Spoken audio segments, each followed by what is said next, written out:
It's this period of time during which people have to start letting go of the old ways, but they have not yet fully adapted to the new ways. And that's where fear and doubt and uncertainty tends to set in, and it can wreak havoc in the blending and the bonding process. But the cool thing is you can learn how to intentionally navigate that neutral zone. Yes. And that can be a tremendous opportunity for growth and progress.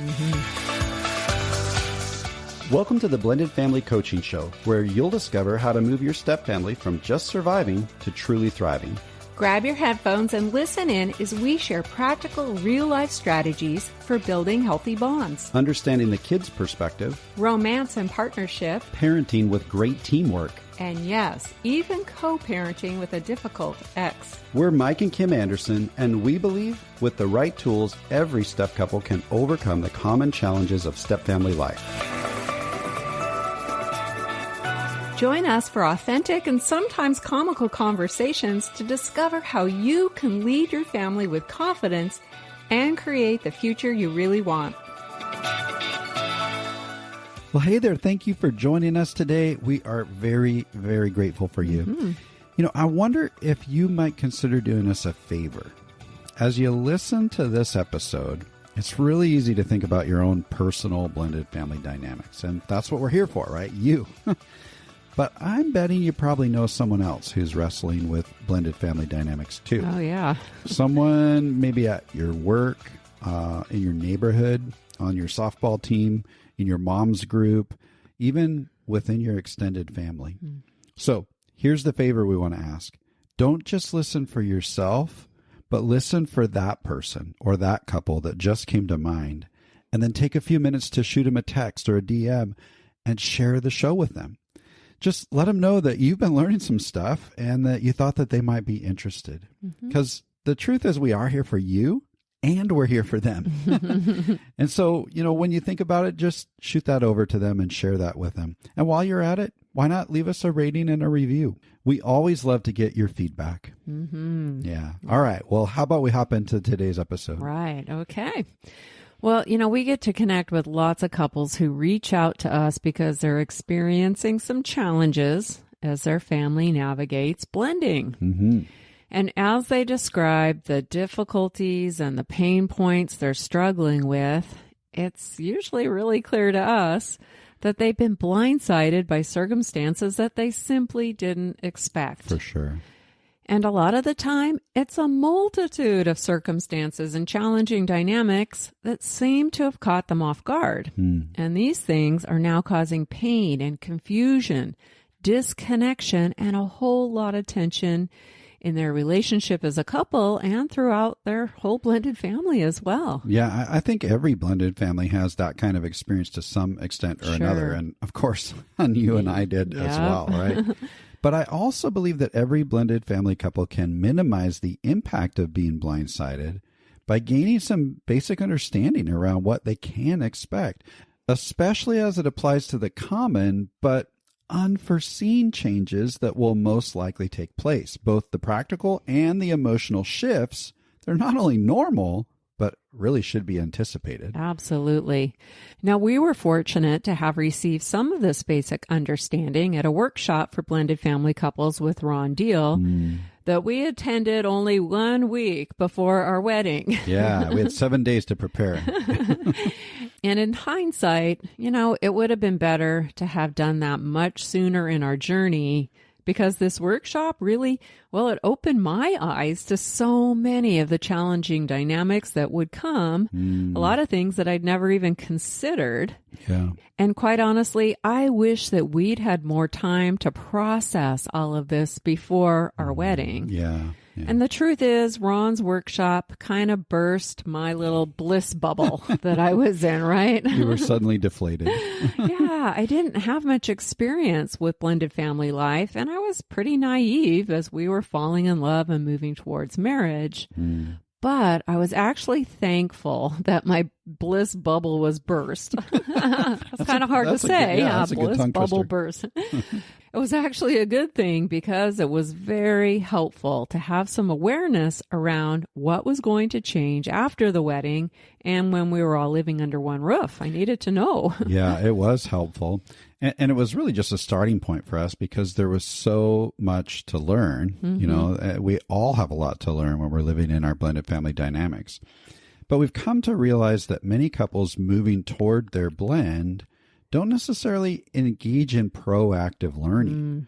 They tend to try to stay in that bliss bubble and hold on to lots of lofty beliefs that their blended family is going to come together smoothly and everyone's just going to live happily ever after. Oh, yeah, right? we've heard that. I think this is just kind of normal, though, right? It's easy for most of us to acknowledge some awareness that, okay, well, life isn't necessarily going to be perfect, but we're different. We'll beat the odds, right? We all want to believe that. I wanted to believe it you wanted to believe it. And it is normal. We love each other so much, you know, like I really love her kids. I love her. She loves me. She loves my kids.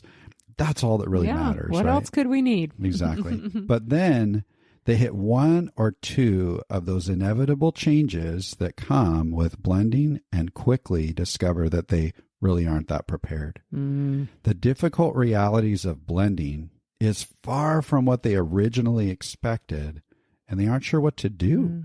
They often feel like they're in over their heads and sometimes even go into panic mode. Yeah, we've had lots of couples call us in panic mode. Yeah. And that's because they're blindsided and they're overwhelmed with confusion, pain, and often conflict. This is why we talk so much about gaining knowledge and understanding before you move everyone under one roof. We talk about that a lot. Yeah. And we highly recommend this to every pre-blended couple.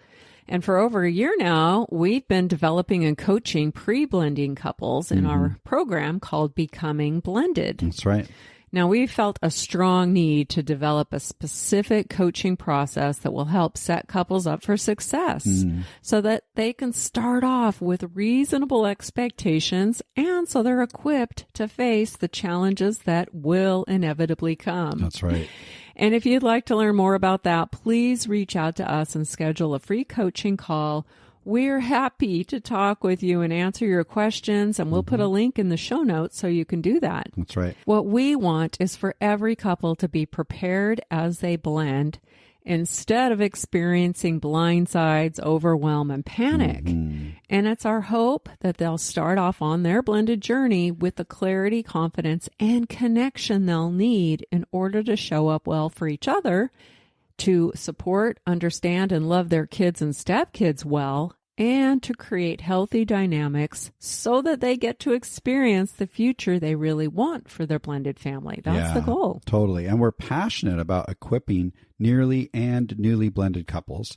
And it's really an honor to come alongside them as they prepare to blend. But today's episode isn't just for nearly or newly blended couples, because even if you've been at it for a while, kind of like we have, what we're talking about today might be helpful in affirming and normalizing the struggles you've experienced along the way and offer some insight or explanation around any difficult challenges that you've had in the past or things that might still be impacting your family's blending process.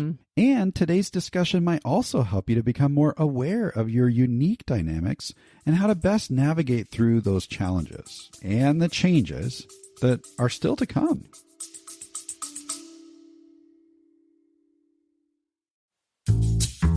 What if you could experience a community that's all about healthy support, guidance, and practical strategies that help you thrive in your blended family? Well, now you can. Blending Together is a supportive community for blended family couples just like you. We've educated and supported hundreds of couples navigating the unique challenges of blending a family. Now we're inviting you to join our community and experience the transformation that awaits you. But you'll need to act fast because we're getting started soon. Blending Together is not just another community. It's a place where you'll find practical, real-life strategies for building unity as a couple. And creating more connection as a family. Experiencing partnership in parenting. And even dealing with that difficult ex. Blending Together is a safe, growth-focused space where you get to connect with us and, maybe more importantly, with other blended family couples who truly understand what you're going through. Mm-hmm. Along the way, you'll discover practical tools, guidance, and hope that empower you to find a future full of confidence and connection. When you join Blending Together, you'll get to hop into a variety of resources like access to our private Facebook group and online learning platform, monthly coaching meetings, monthly Q&As, and you'll even get to vote on the content for our monthly workshops. Mm-hmm. Blending a family can often leave couples feeling alone or isolated and stuck, and quality support can sometimes be expensive. That's why we're offering you access to all of this at a super low monthly rate, because every blended family deserves the opportunity to thrive, regardless of their budget. That's right. So join us in the Blending Together community and unlock the secrets to successful blending. Together, we can create a future filled with hope, connection, and peace. But don't wait. Click the link in the show notes now. The doors will be closing on October 8th, and you don't want to miss out on this unique opportunity to create the future you really want alongside other couples who genuinely get it. Mm-hmm. Hey, we can't wait to meet you there.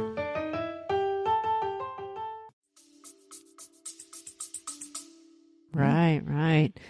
At this point in time that we're recording, we're 22 years into our blend, and we still actively engage in new learning and effective problem solving for our family, because the blended family journey doesn't end when all the kids turn 18. That's right. In fact, twice in just the last 3 months, we've had to navigate some challenges that are rooted in my daughter Annika's other family, even though we haven't co-parented for years. That's right.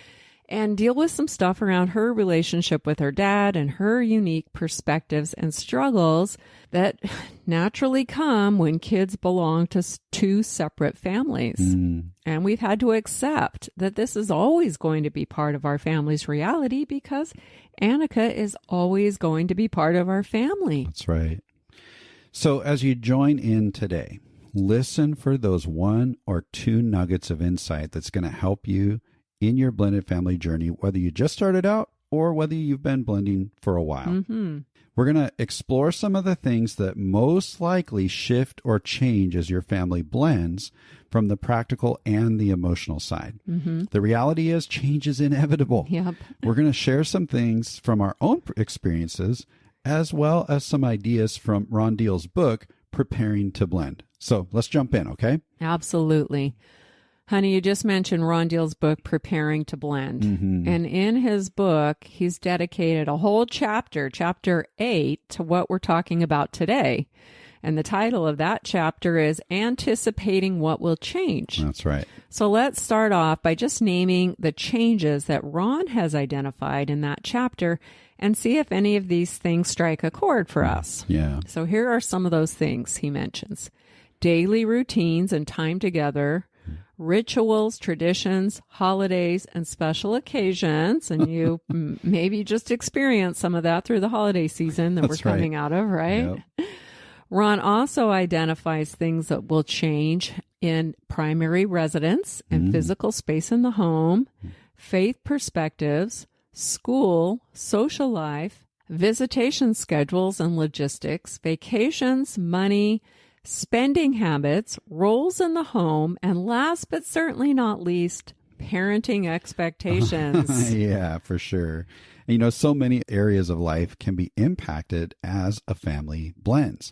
And I think we've experienced having to adjust and manage change in pretty much all of those areas to some degree or another. A big one for us, I think, was around that last one you just mentioned, around parenting expectations, while you and Annika especially were struggling to transition from your single parent home to adding me into the mix.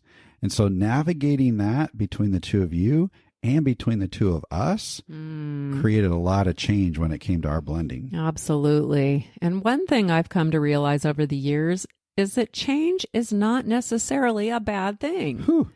I mean, absolutely, change is hard. But I truly believe that almost every change that Annika and I have experienced over the years have led to some really positive outcomes for all of us. Yeah.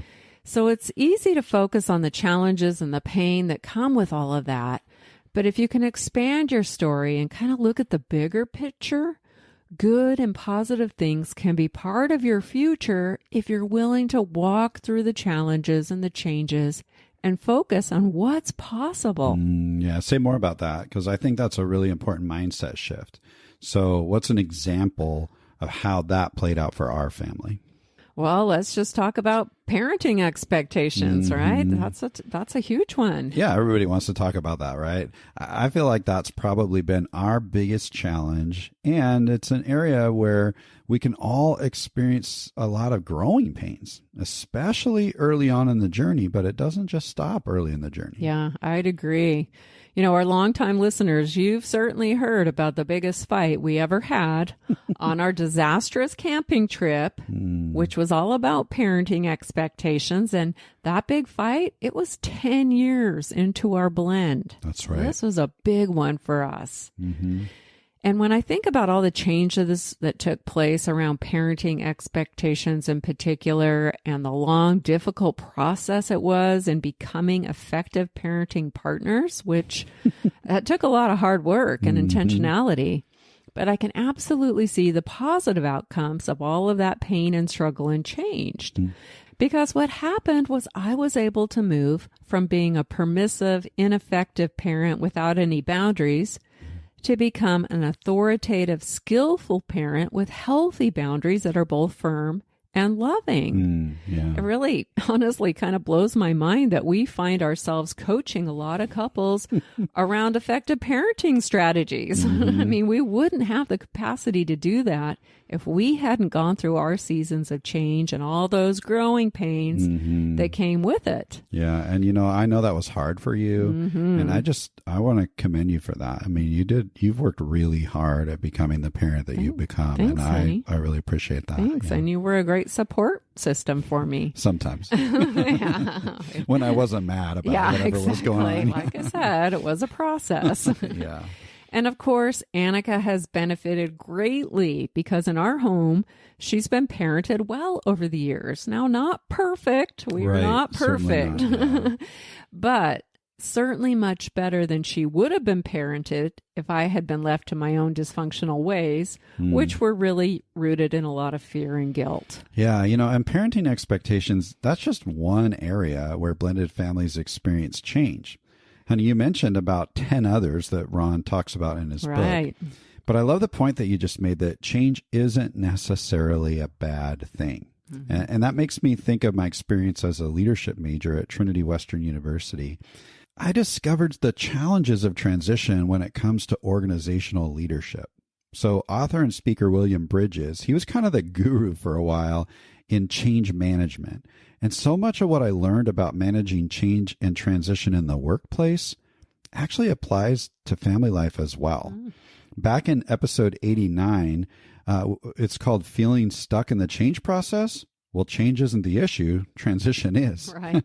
And in that episode, we shared Bridges' transition model, and we kind of challenged our listeners to consider that through the lens of blended family life. Yes, there's a powerful realization around change and transition in his model, and it can help all of us to understand what makes change so challenging. And for many of us, change can be really confusing because usually we believe that change should represent a new starting point, Right. not an ending point. But the reality is that when a remarriage takes place and everyone has moved under the same roof, you're actually triggering a lot of endings. Yeah. And endings are all about losses. So in order to understand the process of change and transition, we cannot minimize the impact of loss and miss the power of simply acknowledging loss along the way. Yeah, that's right. We talk about loss and grief a lot on the show. We do. And that's because blended families all start out from a place of loss, and it will be a part of the journey. So we've got to be able to understand the impact of loss and gain some skills that are going to help ourselves and certainly our kids move through grief and loss. It kind of goes hand in hand with all the changes that we'll experience. Yeah. So in Bridges' model, he identifies 7 types of losses that we're just going to quickly review. And we want to think about how we apply those to blended family life and the changes that come. So one of the losses Bridges talks about is turf. Well, guess what? We have a lot of losses around that in blended family life, right? Right. There's a new shared living space we all have to come into. Sometimes step siblings even have to share like a bedroom, or they have to share a bathroom. Or what about the shared space of the dinner table? Why is it always the dinner table that has so much drama, dinner right? Table drama. Yeah. So there's some turf wars that can happen there, and that represents loss and grief. Especially if one partner and their kids move into the other partner's home with their kids. That can be really stressful. It can be. Another one is attachments. So, boy, there's certainly attachment in bio relationships. Right. And sometimes kids can be thinking, wait a second, I've usually got a lot of focused time from my bio parent, from mom or dad. And is that in danger now? Right. Or what about their friends in the old neighborhood that they were attached to, but they had to move? Or what about family members that just aren't as involved as they once were because there's been this split? Some of these people that have been in our lives are fading a little bit. We have to let go of attachments. That brings loss and grief. Or how about structure? Every family has structure. No matter how much you like to fly by the seat of your pants, you still have schedules and activities and some level of house rules and expectations and chores and daily habits and all of that kind of thing. And that's not just for the kids. That's for us as adults as well, right? Because structure rocks. Structure is awesome. Like, I believe that structure You're is big great. on that. Yeah, exactly. What, are you not? Well, you know I'm not. You're a little bit more go with the flow, kind of free flow, for sure. This was a big area for us. So that's turf, attachment, structure. What are some other losses that people experience in transitions? Another one that William Bridges identifies is future. A lot of times we come into this wondering, well, what does all this change mean for me? Yeah, so now the vision we have for future is challenged. Yeah, kids are often wondering, am I losing my parent? And how will all of this change impact my expectations of what the future is supposed to hold for me? Right. Some kids may even lose the future dream of their bio parents reconciling. Oh, yeah, that can be a big one. Yeah.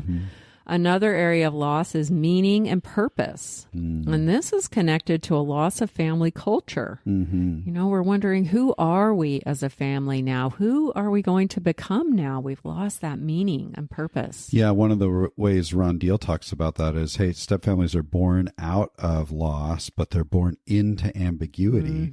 That ambiguity is what challenges our meaning and our purpose. Like, hey, I thought we knew what our family culture was like, and now this is all getting shaken up. Yeah, no one knows what's happening. Yeah, totally. A couple more that Bridges identifies. One of them, we all hate this one. Control, right?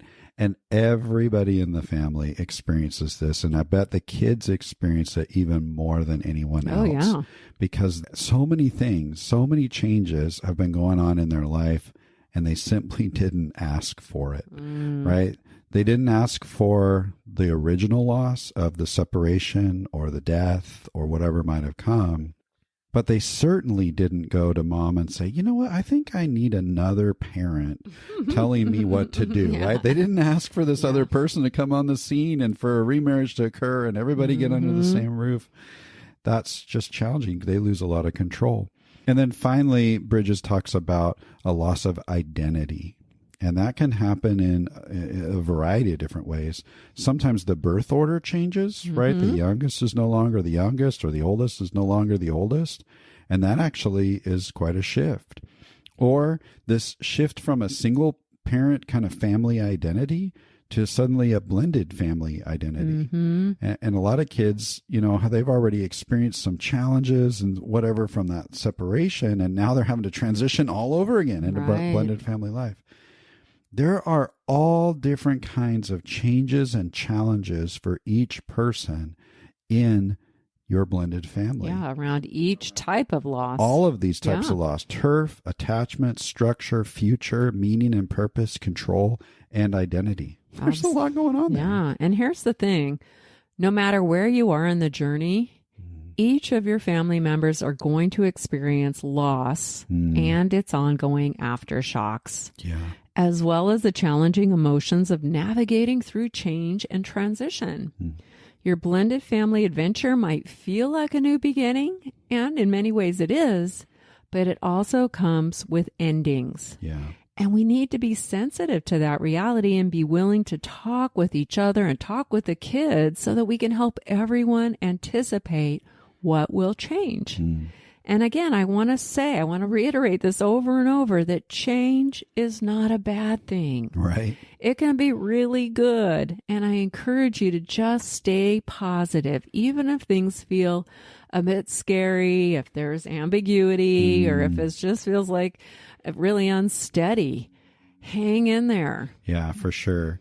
Because the eventual outcome of change can be good. But it often comes with struggle and pain, and that's okay. Yeah. Especially when you're prepared and you don't get blindsided or stuck in what William Bridges calls the neutral zone of transition. Okay. The neutral zone, it's this period of time during which people have to face the loss and they have to start letting go of the old ways, but they have not yet fully adapted to the new ways. That's that being born into ambiguity. Yeah. And that's where fear and doubt and uncertainty tends to set in, and it can wreak havoc in the blending and the bonding process. But the cool thing is you can learn how to intentionally navigate that neutral zone. Yes. And that can be a tremendous opportunity for growth and progress. So if you want to learn a little bit more and discover the value of Bridges' transition model and how to best approach the challenges and the change that's coming, we'll put a link in the show notes back to episode 89. So you can check that out later. And if your kids are at an appropriate age, that's an episode you could even invite them to listen to with you. And that could create a great jumping off point for a meaningful conversation between you and them about this important topic. It might open them up in a different way to hear, crazy Mike and Kim talking about all this weird stuff. Yeah. But yeah, it might be a real appropriate one for you. Absolutely. And like I said before, this model, this transition model, can empower you to help yourself and your kids to manage the growing pains that will come when everyone is moved under the same roof. Now, let's shift gears a bit and talk about another area of change that we struggled with. And we hear from our coaching clients over and over again about their struggles with this too. It's very common. And it has to do with how each of us makes decisions. Now, keep in mind that we make so many decisions every single day. I mean, we make decisions left and right. We probably don't even realize how many decisions we make with our kids, with our ex-spouses, with our friends, with extended family. With each other. Right. And we come into our blended dynamic with our own personal approach to decision making, because we've been doing it a long time. But unfortunately, it often clashes with the way that our new spouse makes decisions, or it can inadvertently create a lot of conflict between us. Well, of course it is. My way of making decisions is right. Of course you think that. Now, we see this happening so often, and it's a major shift that takes place, and it tends to create some pretty challenging dynamics in the blending process.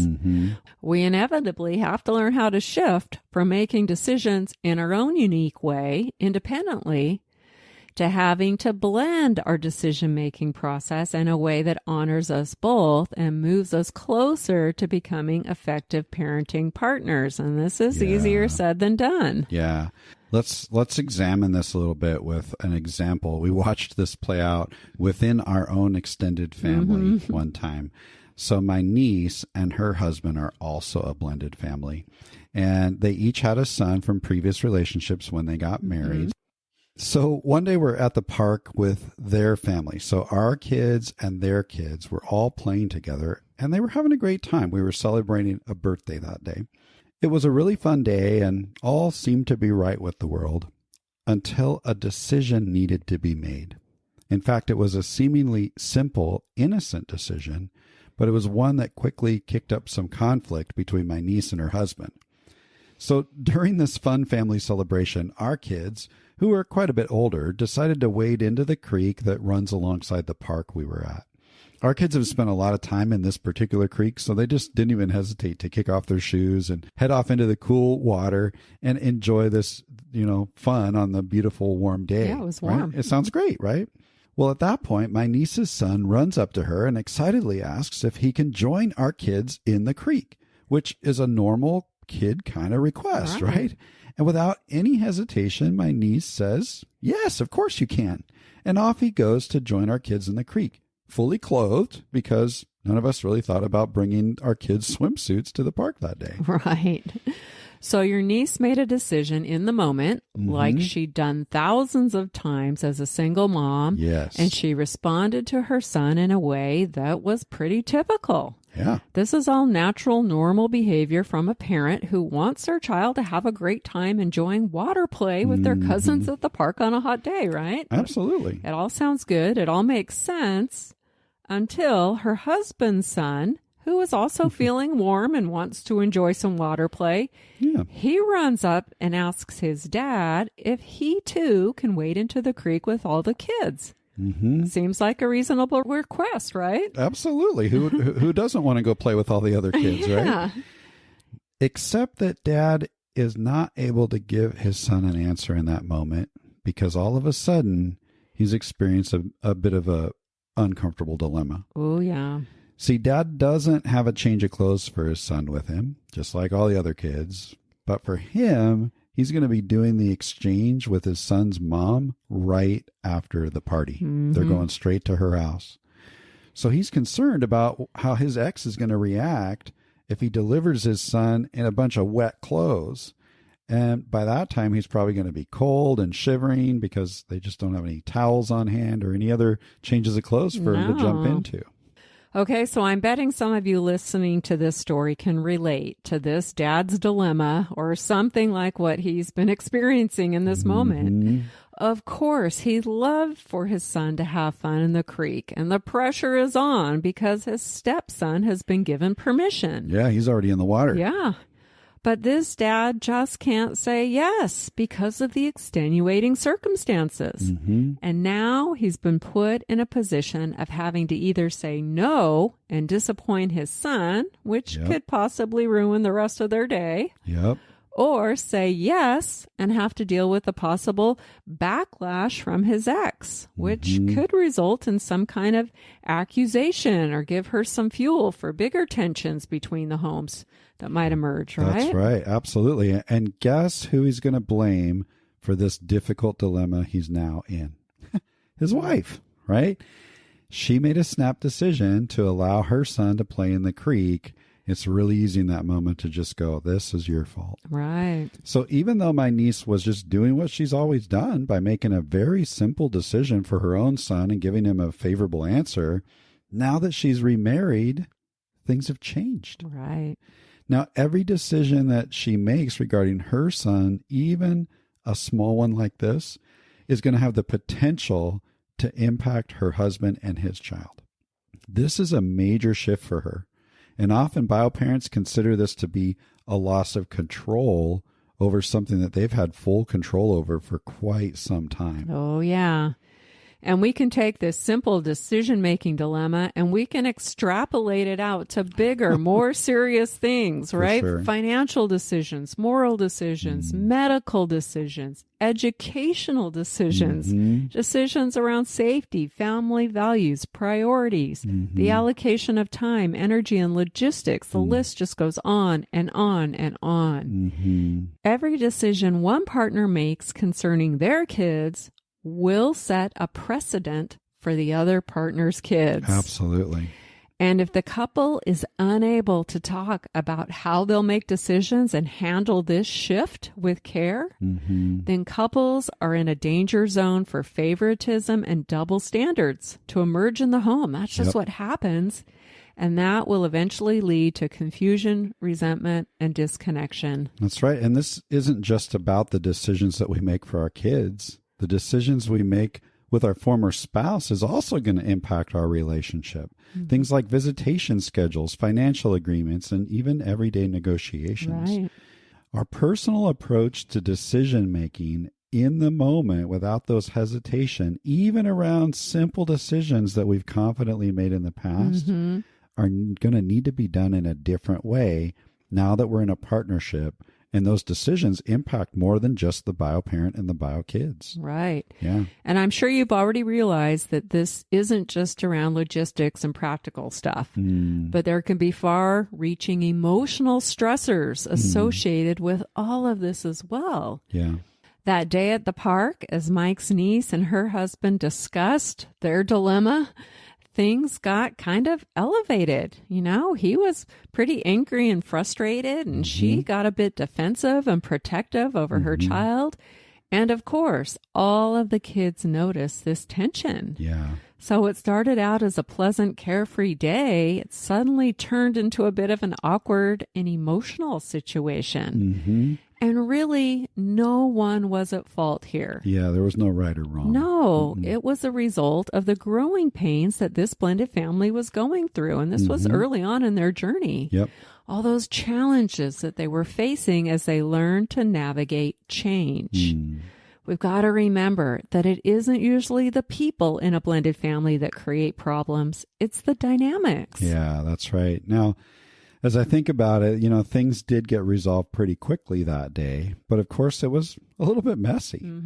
I think my niece ended up telling her son that he needed to get out of the creek because he was getting his clothes wet. And her husband's son didn't get to go into the creek at all. But the mood between the couple shifted pretty significantly. Yeah. And, you know, our kids noticed the tension. And so we just got everybody out of the creek and the water play ended and all the kids experienced a little bit of disappointment. So there was some emotional strain that went on that day. And if we look at those 7 areas of loss that William Bridges identifies during transitions, most of them are connected to emotional strain as well. It's not just about the logistics. That's right. And you know, when parents start to make a change in their decision-making process, it can be tough on them emotionally. They can lose some control or feel like they're losing some control and they're having to do something new. It can be tough. And it's tough on the kids as well, who are used to just getting a quick answer to their requests, right? Oh, yeah. And, you know, most couples have had to walk through this transition in parenting habits and decision making, including us. That's right. It took me years to adjust to this change. And I had to learn to do what we call a parenting pause, which simply means to stop yourself before you give a snap decision to your child and let the child know that you need a little time to think about that before you give them an answer. Now, a parenting pause gives the parent time to consult with their new spouse and consider all the possible ramifications of a decision, right? Yeah. But this is often easier said than done because changing old, pre-established ways of doing things is never easy. Right. Not only do you have to focus on retraining yourself and learning to do a pause, but you're also having to retrain your children. Now they have to learn how to wait. And you know what? Most kids don't like to wait for an answer to a question. A lot of adults don't like to wait for an answer, right? And on top of all that, you've got to be able to do this without throwing your new partner under the bus or blaming them in any way. Right. Which, of course, long-term, that's going to sabotage their relationship with your child. So finding the right groove in all of this can be a bit complex. It sure is. In fact, back in episode 134, we did an entire episode on this topic, and it's called How to Make Good Decisions in Tough Situations and Stay Connected as a Couple. Yeah. So we'll put a link in the show notes to that if you want to take a deeper dive and discover the beneficial do's and don'ts around decision making for blended family couples. That's right. Okay, so we've shared a variety of things that can create shifts when a family is blending. Let's take just a minute to examine some practical next steps as your family either prepares to blend or navigates through all the change you might be experiencing in the blending process. Now, we've already touched on a few action steps that you might want to take if you're in the preparing stage of blending your family. Mm-hmm. You might just start by listening to those episodes we've got listed in the show notes to help you dive deeper into valuable insights, right? And there's an interview in one of those episodes with Ron Deal, I think it's episode 109, which is all about preparing to blend. Yes. And we highly recommend that you purchase Ron Deal's book, Preparing to Blend. And we're going to put a link in the show notes to that book as well. And this book, it really is a must-have resource for nearly and newly blended couples and for their kids as well, because Ron offers some great conversation prompts and growing activities that you can engage in with your kids that can really help to ease that ambiguity and the discomfort of blending. And it'll build more clarity, confidence, and connection for everyone. That's right. And you might also take a next step by scheduling a free coaching call to learn more about what our Becoming Blended program is and see if it's a good fit for you. By the way, Ron's book is a big piece of our curriculum for that particular program. And we've personally been trained by Ron to support pre-blended couples in their journey moving forward. Now, if you've already begun your blended journey, we just encourage you to stay the course, even if things have been really hard. And don't get stuck in the neutral zone of transition, but learn what you can do to help your family bond and blend in healthy ways. Keep listening to the show and continue to learn and utilize the resources that are available. There's lots of books and workshops. Find a mentor, or get into coaching or counseling, whatever's a good fit for you. And just a reminder that whatever professional resources you reach out to, make sure they have specific training or experience in blended family dynamics. That's really important because taking a first family approach to some of your blended family challenges can actually create some different challenges that you don't want to have to experience, right?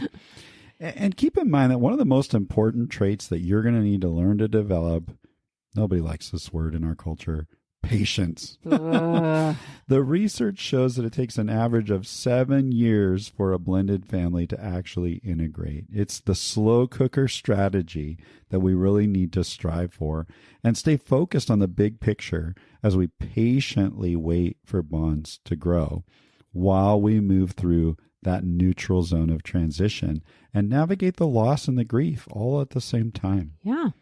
But while we're in the slow cooker practicing patience, we can also be intentional in how we go about creating a healthy environment for change to occur. Yeah. Change that will eventually lead to really good things. Absolutely. That's right. Now, all of what we've talked about today is really focused on your partnership when it comes to parenting and decision making, kind of the business of family life that we all have to navigate. We do. But guess what? There's another side to your relationship, that romantic connection side. So in 2 weeks, as we get ready to head into February and a little bit closer to Valentine's Day, that's just around the corner, we're going to have a special guest on the show to share a simple little tool that she's created that might be just what you need for a great time of deepening your bond as a couple and help you have even more fun celebrating Valentine's Day. Now, in the meantime, we're going to share another simple step with you next week. So be sure you're subscribed to the show so that you don't miss anything. Absolutely. But for now, that's going to make today's episode a wrap. Until next time.